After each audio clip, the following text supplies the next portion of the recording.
weeks, he has embraced his role as an active grandfather, celebrating the arrival of his second grandchild. And yes, you're allowed to clap. Thank you.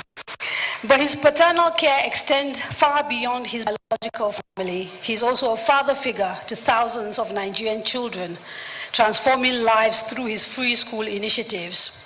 I personally can testify that from Ikota and Makoko to Maiduguri, Sokoto, Kano and beyond, numerous orphans and underprivileged children across the country receive fully funded education thanks to his efforts.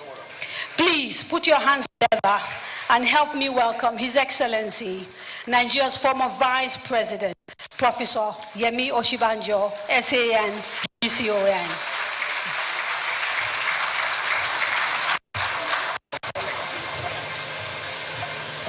Thank you very much, Kaderi. Mr. President, President of the Federal Republic of Nigeria, His Excellency President Bola Ahmed Tinubu, the chair of this occasion, former President Olusegun Obasanjo,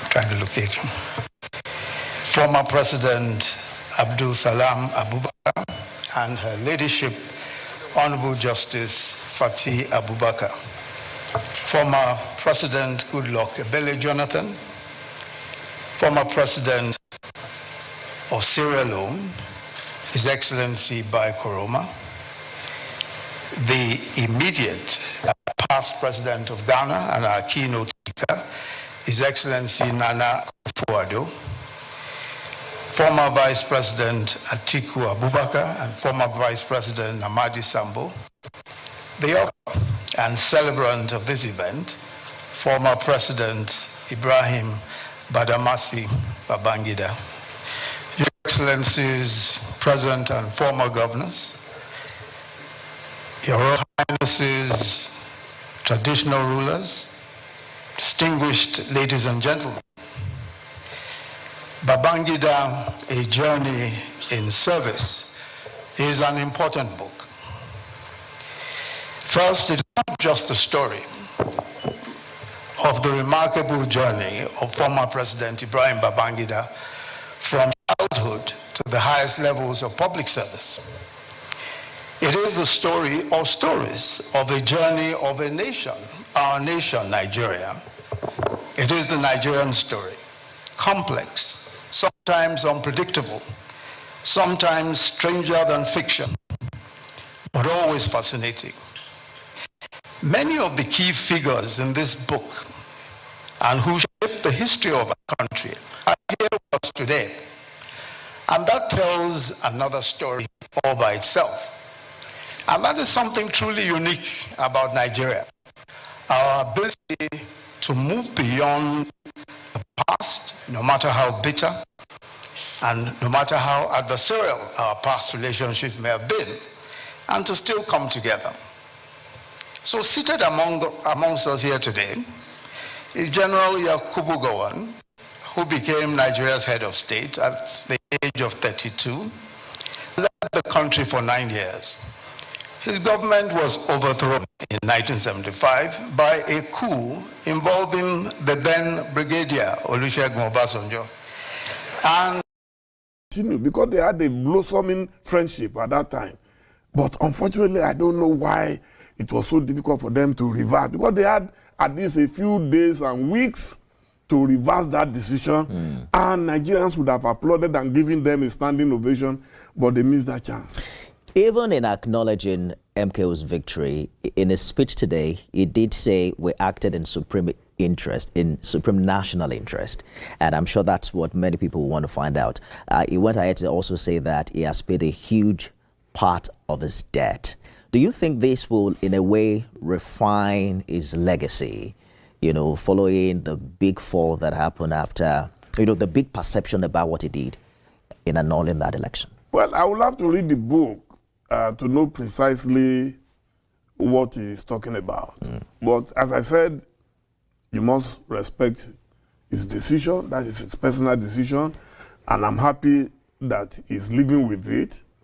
And he's taking full responsibility for that action, which threw Nigeria into total chaos.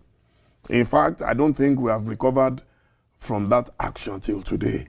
Because on that day, on June 12, Nigerians united for once to vote for one man without considering religion or ethnicity or anything. And we missed that opportunity. Today, we are fighting on accounts of religion, of ethnicity, and all what not. That Abiola election would have sealed it finally, that we are one.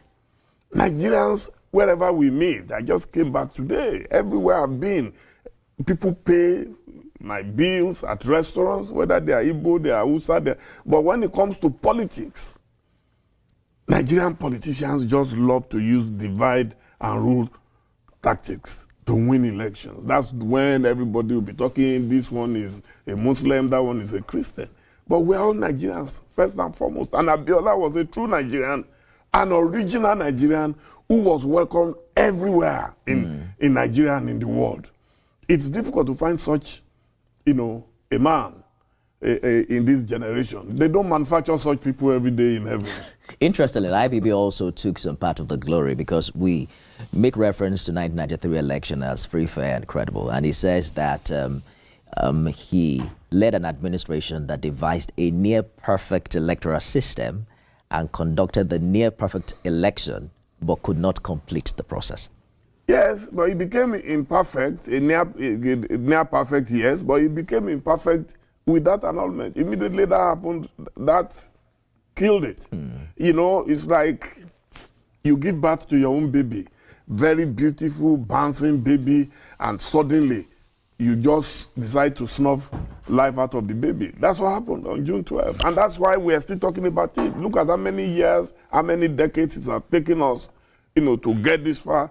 And I'm telling you, even with this book, I'm sure there will still be many controversies. Absolutely. We have some insights already. The fact that he's expressed satisfaction with former President Buhari's decision to honor MKO Abiola posthumously and recognize June 12 as Nigeria's Democracy Day. What's your take on that development, and how does it rub off on his legacy? Well, I mean, what he couldn't do, I believe President Muhammadu Buhari did it. We all thanked him at that time, though we felt it was belated.